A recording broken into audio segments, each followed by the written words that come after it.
Hey, what is going on, NGT community? It's Guns for Hire, and we're taking a look at the first Strike map packs. This is Berlin Wall. I played this before. I don't even know when or why they didn't offer it in the beginning, but I played this in a regular free-for-all game because I love playing free-for-all so that I don't have to depend on other people to get the win. So I played it in regular gameplay because in the new DLC only map packs, like the first Strike only, you can only play Deathmatch, Domination, and Search and Destroy. So there's no free-for-all on there. So I just basically went into the free-for-all menu and kept on either selecting random or choosing one of the map packs. And this was like right after it was released and before they even offered, you know, just play the map packs option, which I have no idea when that came in. Anyway, as I mentioned in my Learning Stadium video, this is purely me running around like a chicken with its head cut off. No idea where I was going. No idea, no strategies, whatever. I was just kind of looking around. Using the Galil, which I don't normally use. I usually use the FAMAS like a noob, and I don't care. I'm not putting myself at a disadvantage just to amuse you. No, my friends. I'm going to use the FAMAS, and I'm going to kill people with it. So anyway, I played the maps, and it was a bit frustrating at first. And I shouldn't even harp on them either, because I mean, if you look at what I'm doing right now, I'm pretty much camping upstairs. And you'll notice by this game, that's exactly what happened.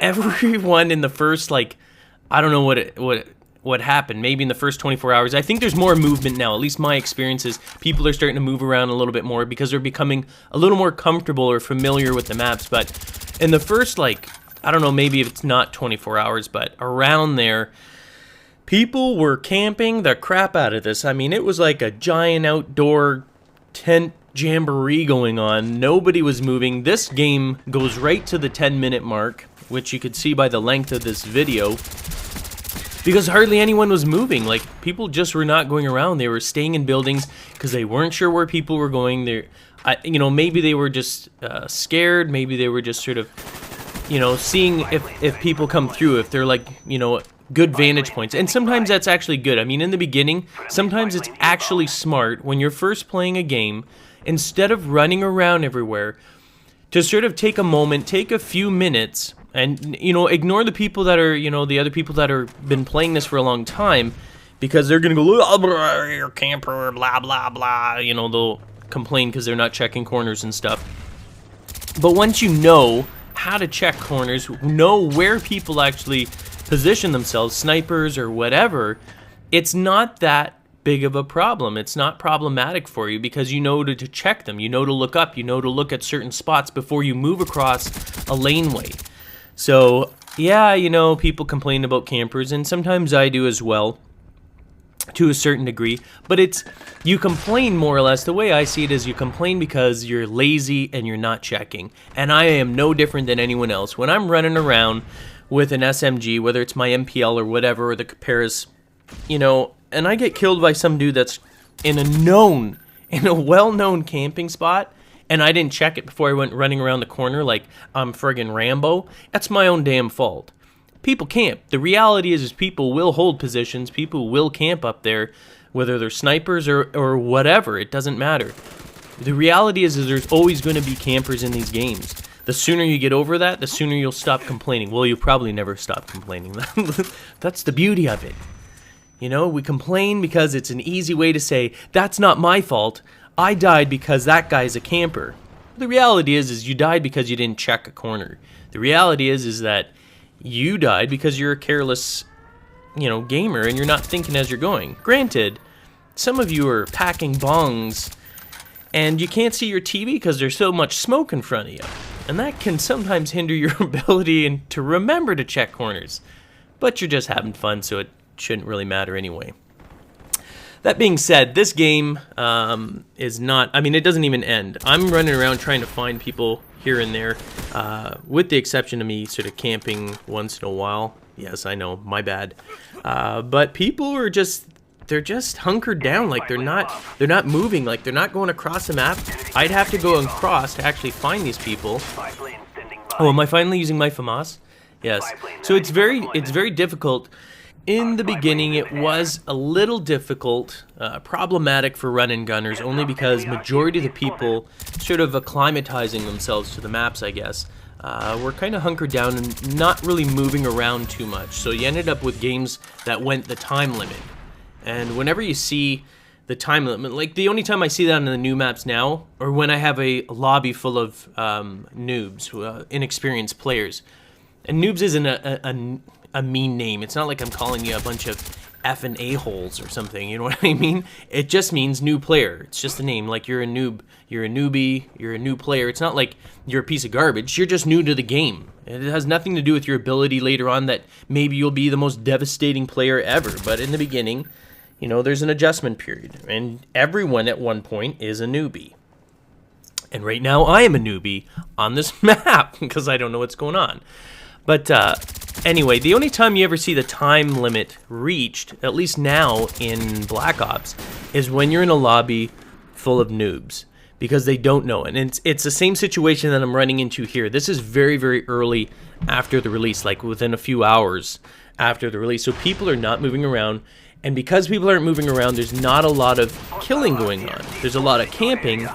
And only people such as myself that are trying to move around and trying to find these people. At the same time, it's actually beneficial. It's beneficial to be a run and gunner, even when you're new. This is a tip I'm going to give you. Even if you absolutely don't know anything about these maps, when you get it on PC or PlayStation 3 or Wii, when you get these maps, I highly recommend that you don't camp, that you run around everywhere. And the reason why I say that, and you're going to die like crazy. It's not going to be good for your kill-death ratio because people like that guy are going to be camping all over this map. I promise you 100%, majority of the people are going to be camping. But there's an advantage to that. With everyone taking a camping spot in the beginning and you running around like crazy, you're going to, when you get killed, you're going to be able to spot danger areas when you're running around, because it is more fun basically to run and gun. It is more fun and more energetic and more sort of, you know, get your blood going when you're running and gunning and you're just mowing people down. It's high activity, it's high action, it's not, you know, slow pace.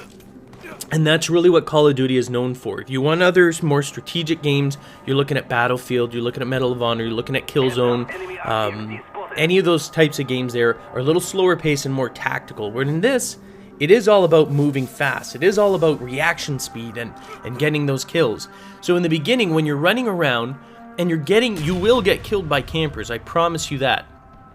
But when you get killed by them, make sure that you remember and watch the kill cam. Watch the kill cam to see, like this guy, camping right there. Yeah, I got killed by one person there once, and then I compensate. And that's how you get better at these games. Your deaths should be a learning experience. Every time you die, especially when you first start playing these games, try not to get too frustrated. It's going to happen, and it's going to happen a lot in the beginning. But each death that happens, you should be learning from it. You should learn, okay, people camp here. This is where someone got me before. How do I get up there? And then you start exploring the building to look for alternate routes, like that the place I just dropped off there. You can actually jump up on the ladder through the outside emergency fire escape. And that's a perfect way to kill them. Like this right here. Don't take the stairs inside. Take that route there. It is the absolute easiest way. The problem with that route, by the way, and I know this now because this is an older game, is that when you're going up that ladder on the outside, you are susceptible because you're right in the alleyway. So you're highly visible by people on either end. And that is a major thoroughfare. So when you're going up there, you got to go quick. You can't spend a lot of time. Get up there. Go up to the fire escape, kill the guy inside, and move in, because you're a sitting target there. But at the same time, you avoid claymores. People will claymore the crap up that, but they will claymore the stairs before they claymore those fire escapes. And it's the same on the other side. There's a fire escape that goes upstairs where a lot of people camp and still camp. And if you use the fire escapes, almost, 99% of the time, and I'm not exaggerating, 99% of the time, I can get up that fire escape and actually kill the people, like one or two people that are in that room, because they're not looking out that window. They're putting a claymore right on the stairs, actually here where I'm going up. They'll usually put a claymore right there. And I'm in the room where there's a fire escape to the left of me right now where I'm looking. I don't know if I'm going to look at it though. Give me a second here. No, I missed it. Anyway, there is a fire escape on the outside. Come on, yeah! Woo-wee! And that's where you're going to actually go up. And that's the safest way to get anyone camping up where I was just there. But I'll give you guys tips later. These are just preliminary. Here's a map. Here's what I've been experiencing.